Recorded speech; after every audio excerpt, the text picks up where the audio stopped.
Another week of comics are in the books, and today I'm going to be giving you a review of all the new Comic Book Day books that I picked up from my local comic shop. I'm Alex. This is Graphic Novel Collector, where I share my thoughts, opinions, give you top 10 videos on all things comics and graphic novels. Let's not waste any more time. Let's jump into this one because it was a very good week. Let's not waste any time with the pick of the week. We have Transformers issue number 12, and folks, this one was an absolute certified banger. I'm gonna get this out of the way off the rip. This is, in my opinion, a perfect comic book. 5 stars, 5 out of 5.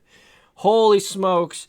Daniel Warren Johnson and Jorge Corona have been doing very well with the Transformers in the Energon Universe books, but this issue takes it and turns it up to 11. It goes to 11. I didn't think it could, but it does. The art is still brilliant. One thing I want to say about Jorge Corona and his art is he draws for his writer. His art in this book looks very, very similar to Daniel Warren Johnson's. And that was one criticism I had once Daniel Warren Johnson got off the art in this book is, I don't know. I know Jorge Corona is a great artist, but I really loved it but it didn't matter, folks. And in this book specifically, let's talk about this book specifically because that's why you're here. Holy moly. Daniel Warren Johnson writes his characters so well. He understands what it means to be a comic book hero, and Optimus Prime has one of the most heroic, selfless acts I've seen. This is definitely my favorite single issue of a comic book that has come out all year. It's been 9 months of comics, and this is the best single issue yet. And it's probably gonna make definitely gonna make my top 10 series this year at the end of the year. But Transformers issue 12, a lot of things get resolved. There is a mid-book twist. There is Optimus Prime just being a beast. Daniel Warren Johnson knows how to write a comic book. He knows how to create weight in the world of the characters. And that's something that a lot of comic book writers nowadays, in my opinion, I'm not talking schmack on people, but a lot of comic book characters, the books feel like the world would be fine either way, whether the characters inside the books, inside the pages, were there or not. But there is weight to Daniel Warren Johnson's stories. There is weight to Transformers. If you are not reading this series, do yourself a favor, go pick up the first trade and try and find the other back issues after that trade ends, because this book is the best ongoing book series, in my opinion. Now, obviously, I'm not reading everything. Far from it. But holy smokes, if you just look at the other reviews online, this book is amazing. Daniel Warren Johnson, I don't know how he does it, but he is one of the best comic book writers going right now. And Transformers has been excellent. And for those of you that might not be into Transformers, like maybe you didn't grow up with Transformers, I didn't. I did not grow up with Transformers, folks. My generation, I was born in 90, so my generation is a little bit after the Transformers craze of the 80s. I was a Turtles kid because, the Turtles TV show came out in the early 90s. So I was a Turtles kid, not really a Transformers kid. I don't care about the Transformers as an IP, and obviously the Michael Bay movies didn't do the IP any favors, but this series made me become a Transformers fan. I was a Daniel Warren Johnson fan, that's why I picked it up. Check this book out. You gotta check this book out. It is the best comic book going right now. I have thoroughly enjoyed it. Speaking of a pretty darn good comic book, we have the Uncanny X-Men. Who are the Outliers? This is the second issue of Gail Simone and Marquez. This book, I'll say it off the rip, I'm liking this series thus far. Here's the interior art for you.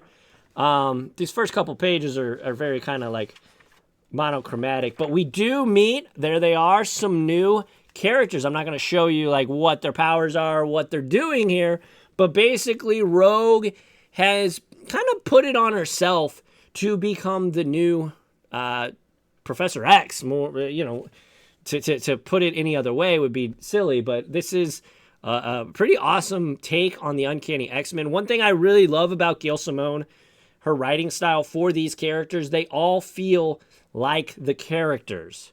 They all feel, the dialogue-wise especially, each character sounds in how you would think they would sound. In my mind, Gambit does have a Cajun accent, which I know, in my opinion, can go one way or the other, right? It's either spot on or it's too annoying, it's too much.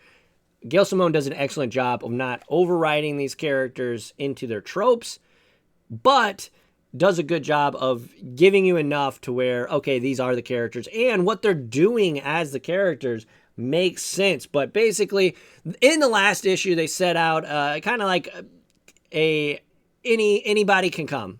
But then these kids come, and they're like, wait, who are you? And then they end up getting in a fight. Surprise, surprise, there's a fight in a comic book. I don't think that's spoiling it too much. But the action sequence in here is pretty good. A lot of action. If you are a action fan, you are in for a treat in this one. Of course, if you read the first issue, you know that the home for gifted children, the school for gifted children, is being turned into a prison for mutants. How ironic, right? We do get to learn who was that mystery mutant at the end of the first issue. Who was it there in that cell that we used to know as Cerebro? They find the danger room. So things are developing on the B-side plot. Of course, we have this awesome action scene from these 4 new mutants. Maybe they're not all mutants. Maybe. But I really like the character designs of the new mutants. There's somebody who uses can slow time. There's one that kind of is just the embodiment of death, maybe. I don't know. But all the character designs are pretty sweet from the newer mutants. But yeah, this book was solid. I'll give it a solid 3.5 stars. I liked it. I try to grade pretty harshly. I don't want to give out too many 4s and 5s. That being said, I think this well deserves 3.5 stars. Gail Simone, Marquez, doing a great job here. I like what they're doing. And yeah, the Uncanny X-Men, if you're looking for an X book, Krakoa era is over. If you're looking for an X book to really latch onto and read, Gail Simone's The Uncanny X-Men, definitely the one I would point you towards. Moving on, we have Aint No Grave, issue number 5. This is the final issue. This is by Scotty Young and Jorge Corona. Jorge Corona on my pull list twice here. This is a $3.99 book. I don't think I mentioned that. So, Ryder has finally found death. Will she be able to get what she wants? Here is the interiors. Jorge Corona, again, I think I just said it, does an excellent job of drawing his books. Obviously, Scotty Young is an artist, a pretty darn accomplished one, a pretty darn good one, as is Daniel Warren Johnson. But what Jorge Corona is able to do is kind of take their style and using his own style, of course, but kind of make it look like whatever writer he's drawing for style, which I personally really like. I think that's a great trait and a great thing to have in your bag if you're an artist. So, Ain't No Grave, though. Ryder gets to death. What happens? I can't really talk about this book too much because otherwise it will kind of spoil it. But I would say if you like Scotty Young, definitely pick this up. The first 5 issues, or the other 5 issues, you're probably going to be able to find them on your shelves at your local comic shop. But this didn't end the way I thought it was. And I'm happy because, sometimes in life, you don't always get what you want. That's all I'm going to say about this book. And the name of this book is Acceptance. So each issue was a stage of grief, right? And the last stage of grief is acceptance. We all probably know that. But yeah, sometimes in life, you don't get what you want. That's all I'm going to say. That might be too spoilery. But Ain't No Grave, issue 5, I will give a solid... I'll give it a 3. It was a good book. That's not a bad book by any means. That's a good book. Ain't No Grave. I really enjoyed this series as a whole. The last 2 issues, I will say, were probably better than the first 3, if that makes sense. Next up, we have Dead Eyes, The Empty Frames. Now, I did not know going in that Dead Eyes was an ongoing saga. This is by Jerry Dugan and McCrae. The artist is John McCrae, and holy exposition, Batman. This thing was quite wordy. Now, Jerry Dugan is a writer I don't know too much about. I really enjoyed his Deadpool run back in the early 2010s, and that was with Brian Posehn, of course. But I liked this book. I liked this book. Here's the interiors. There is a art heist at the beginning of the book, and you know, they're like $500 million, they say, in art was stolen. So then we find out our titular character, Dead Eyes, and turns out he wasn't the person who stole it. In fact, he wants to steal it from the people who stole it. So, but a lot of exposition in this book. I tend to grade first issues on a curve, but holy smokes, there was a ton of talking. There was some action for sure, but just infinite dialogue. And I felt when I was reading it that the word bubbles, like the words inside the word bubbles, were actually like way too small. Like it was hard to read. Like I'm not young anymore. Like I need these words to be a little bit bigger. But Dead Eyes, The Empty Frames, yeah, it was fine. It was fine. I'll give it a solid 2.5. And that's not a bad book. If you're in the ones, you're a bad book. But 2.5, it's like something I might come back to. I have a series called We the Ones at the end of the month.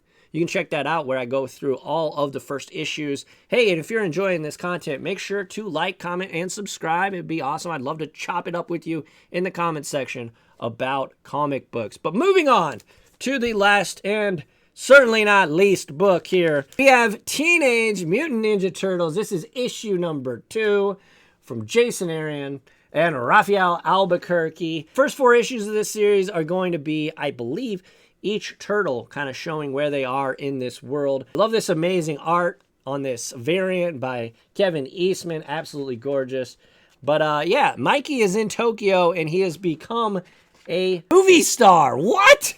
He's become a movie star. It's very on brand for Mikey. Obviously, the character over the years has been extremely goofy and energetic and very charismatic character. Probably the most charismatic of the Turtles.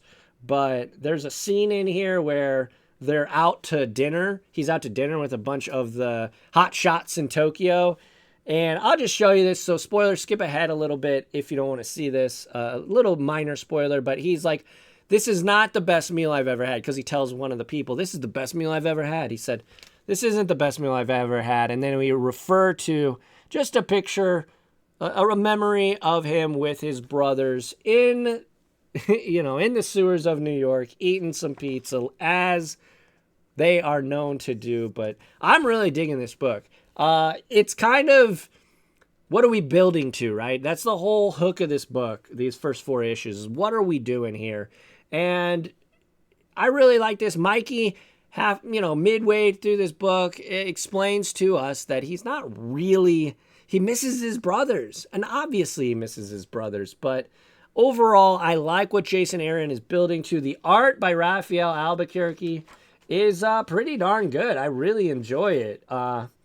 It's dark enough to feel like we're in the world of Teenage Mutant Ninja Turtles in terms of like just, it's not like, poppy chibi art or something weird like that. But no, it's kind of a more grounded art style, and I appreciate that. But Jason Aaron writing, so far, we've only seen 2 of the titular characters. I'm using that word too much now. But we've seen 2 of the Turtles in the first 2 books. And I'm liking the way he knows, he has a great understanding. I feel like he is a fan of the Turtles, which I am always on board with if a writer is an actual fan of the property or the book that they are writing. I would give this book a solid 3.5 stars. out of 5 because it was a good book. And I'm really excited. I will be so stoked when we get all 4 finally back together and see where this thing takes us. But there you go, folks. That's all the new Comic Book Day books that I picked up this week. Look, we out here comic booking on a budget. But let me know, what did you pick up? I would love to hear from you. I really, really would. I know that's like the YouTuber thing to say, but I am always open to a new read. So if you have any suggestions for me, or if you want to talk about any of these books, I would love to talk about Transformers or Turtles or X-Men or any of these books. Aint No Grave was awesome.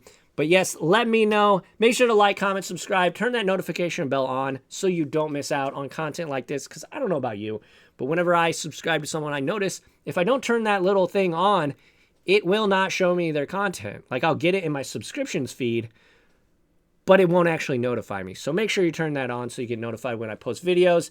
Thank you all so much. I appreciate you. There's probably some other videos popping up now. I appreciate you all. And until the next video, keep reading comics, and I'll catch you all on the flippy flop. Adios.